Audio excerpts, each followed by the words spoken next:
ఒక్క వ్యక్తిని అరెస్ట్ చేయకపోతారు మీరు, ఒక్క వ్యక్తిని ఇంతవరకు ఒక్క రాజకీయ నాయకుడిని అరెస్ట్ చేయకపోతే దీనికి మూల కారణమైనటువంటి ప్రభాకర్ రావు అనే వ్యక్తిని కాపాడడానికి ఈ కాంగ్రెస్ పార్టీ ప్రభుత్వం ఏ విధంగా సహకరించిందో జగమెగిన సత్యం.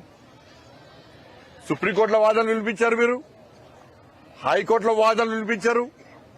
అధికారులు దానికి సిద్ధంగా ఉన్న వాళ్ళను ప్రోత్సహించే ప్రయత్నం చేయరు, వాళ్ళకి సపోర్ట్ చేసే ప్రయత్నం చేయరు. చట్టంలో ఉన్న లొసుకులు ఆధారం చేసుకొని ఆయన స్వేచ్ఛగా తిరుగుతాడు. అసలు కారకుడు ఆయనే. ఆయన ద్వారా ఏంచింది మీరు వాంగ్మూలం కోసం ఇస్తున్న వ్యక్తులే. ఒక్క వ్యక్తిని అరెస్ట్ చేయలే, ఒక్క వ్యక్తిని. ఈ సిట్టు విషయాన్ని నమ్మంటారా? ఎన్ని సంవత్సరాల సిట్టు విషయాన్ని చెప్పి సిట్టు సాధించింది ఏంది? సిట్టు సాధించింది ఏందో చెప్పండి. కేసీఆర్ ప్రభుత్వం ఏదైనా సిట్ వేసి ఎన్ని సిట్లు వేసింది కేసీఆర్ ప్రభుత్వం, ఎన్ని విషయాలు జరిపింది, ఎవరిని విషయాలు తెలుసుకున్నది, ఎంతమందిని అరెస్ట్ చేసింది, ఎంతమంది దగ్గర అక్రమంగా సంపాదించిన డబ్బులు స్వాధీనం చేసుకున్నది, ఎంతమంది ఆస్తులను జప్తు చేసింది. రాష్ట్ర ముఖ్యమంత్రి అంటాడు నా ఫోన్ ట్యాప్ చేశారని చెప్పని కంచె తెలుసుకోడు. ఈ విషయాలతో సాగదీస్తా ఉంటాడు. దానిగా కేసీఆర్ కూతురే ఫోన్ ట్యాప్ చేసిరు అన్నారు.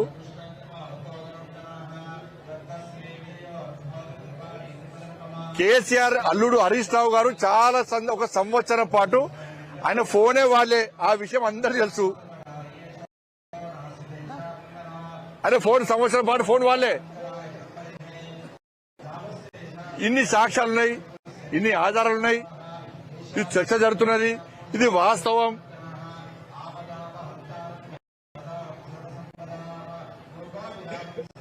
ఏమైంది? కేసీఆర్ ప్రభుత్వంలో ఈ సోషల్ మీడియా ద్వారా ఈ టెక్నాలజీ విషయంలో అవగాహన లేని భిక్షాటన చేసే వ్యక్తి కూడా, ఇవాళ భిక్షాటన చేసే వ్యక్తి కూడా ఫోన్ ఉంటుంది. ఆ భిక్షాటన చేసే వ్యక్తి కూడా వాట్సాప్ కాల్ మాడతాడు. ఇద్దరు కేసీఆర్ అభ్యస్తున్నాడు అంటాడు. భిక్షాటన చేసే వ్యక్తి కూడా వాళ్ళ భార్యతో కానీ వాళ్ళ కుటుంబ సభ్యులతో నార్మల్ కాల్ మాట్లాడాలంటే భయపడే పరిస్థితి, అంత దారుణమైన ఘోరమైన పరిస్థితి కేసీఆర్ ప్రభుత్వం అయ్యారు. ఇది వాస్తవం. అంటే కేసీఆర్ టెక్నాలజీ పెంచింది పాపం, అందుకే ఫోన్ ట్యాప్ చేసినట్టున్నాడు. మధ్యలో టెక్నాలజీ అవగాహన కల్పించడానికి చేసినట్టుండదు. ఇంత దారుణం జరిగితే మళ్ళీ దొంగలనే పిలిచి మీ ఫోన్ ట్యాప్ చేసిర్రు తెలుసా, ఈయన చేసిండు, ఆయన చేసిందే వాళ్ళని తీసుకొచ్చి మీరంటే ప్రభుత్వం చిత్తశుద్ధిని ఇవాళ ఏందో బయటపడ్డది. ఇవాళ అంటే ప్రభుత్వానికి కేసీఆర్ కుటుంబాన్ని అరెస్ట్ చేసే దమ్ము లేదు వీళ్ళకు. ఈ టైంపాస్ విచారణను ప్రజలు హర్షించారు. సిట్ అధికారులకు స్వేచ్ఛనివ్వండి, వాళ్ళ మీద మీ ఆజమాయిషి చెలాయించకండి, మీ జులుం ప్రదర్శించకండి. మంచి అధికారులు, సిట్ అధికారులు, వాళ్ళ బ్యాక్గ్రౌండ్ తెలుసుకున్నా నేను అధికారుల విషయంలో, వాళ్ళకు స్వేచ్ఛనివ్వండి. ఈ ప్రభుత్వం ఇట్నే వ్యవహరిస్తే ఆ సిట్టు విచారణ చేసే అధికారులు కూడా మాకు విచారణ వద్దు ఏమొద్దని చెప్పి పారిపోయే పరిస్థితి వచ్చింది. వాళ్ళు కూడా ఈ ప్రభుత్వం వ్యవహారశాలి వల్ల నిజాయితీగా పనిచేసే అధికారులు కూడా విచారణ చేసే పరిస్థితి లేదు. ఇవాళ వాట్సాప్ చాటింగ్ ఉంది వీళ్ళ దగ్గర, ఇంకేం ప్రూఫ్ కావాలి? మీ దగ్గర ఆధారాలు అని చెప్పన్నారు. నన్ను సిట్టు విచారణ పిలిచిన్నాను. పిలిచినప్పుడు ఫలానా రోజు ఫోన్ ట్యాప్ జరిగింది, నీ ఫోన్ వీల్ చేసిండ్రు, నువ్వు ఫలానా వ్యక్తులకు ఫోన్ చేసినావు, నువ్వు ఇది మాట్లాడినావు, నువ్వు ఇది జరిగింది అని చెప్పి నాకు మొత్తం చెప్పారు. నాకు అంటే ఆధారాలు ఉన్నట్టే. నన్ను విచారణ పిలిచి ఇప్పటికీ 3 నెలలు 4 నెలలు ఇప్పటికి ఎక్కువ 6 నెలలు అయింది. 6 నెలలు కూడా పిలిచి మరి చర్యలేవి? ఇప్పుడు ఏం చేస్తారు? హరీష్ రావు గారు పిలిచారు, కేటీఆర్ గారు పిలిచారు. ఈ వారం రోజులు అలచలు చేస్తారు. ఇక మళ్ళీ ఒక 3 days తర్వాత మళ్ళీ సిట్టు విచారణ క్లోజ్, మళ్ళీ పట్టిస్తారు సిట్టు గారు మనిషి, మళ్ళీ కొత్త టాపిక్ వస్తుంది, కొత్త ఇష్యూ వస్తుంది. ఇటు ఫోన్ ట్యాపింగ్ పక్క పోతుంది, మళ్ళీ వేరే ఇష్యూ వచ్చినప్పుడు చేస్తారు, మళ్ళీ ఫోన్ ట్యాపింగ్ సిట్ మళ్ళీ కూర్చుంటుంది, మళ్ళీ ఇద్దరు మునిపిస్తుంది. మళ్ళీ విచారణ పెడుతుంది. మీడియాలో హంగామా, పేపర్ల హెడ్లైన్స్, టీవీలలో బ్రేకింగ్, మళ్ళా రెస్ట్, మళ్ళా కథ మళ్ళీ స్టార్ట్.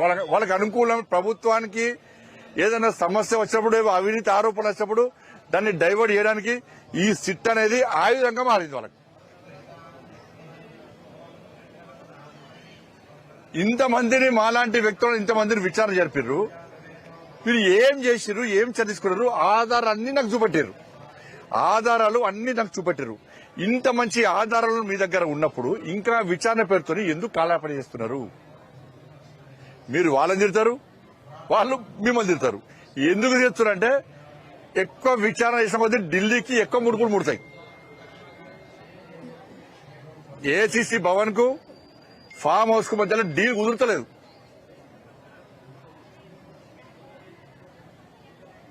ఆ డీల్ కుదరకపోవడం వల్లనే ఇదంతా తతంగం, ఈ టైం పాస్ విచారణ జరుపుతా ఉన్నారు వీళ్ళు.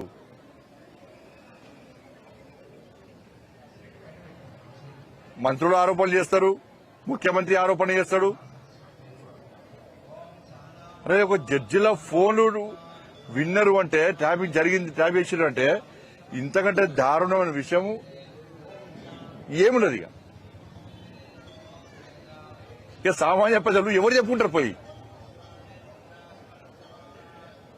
సిరిసిల్ల కేంద్రంగా జరిగిన దాని మీద కనీసము ఇంతవరకు స్పష్టం చేసిన దాఖలాలు. సిరిసిల్ల కేంద్రంగా జరిగిందని అనేక సందర్భాల్లో చెప్పాను నేను.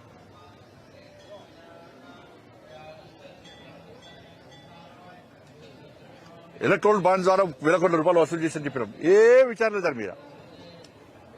కాబట్టి ఇప్పటికైనా డిమాండ్ చేస్తున్నాను నేను, అరెస్టుల పర్వం కొనసాగించండి. తప్పు చేసిన రాజకీయ నాయకులను అరెస్ట్ చేయండి, అధికారులను అరెస్ట్ చేయండి. అప్పుడే ఈ కాంగ్రెస్ పార్టీ ప్రభుత్వం మీద ప్రజలకు గాని మాకు గాని నమ్మకం ఉంటది.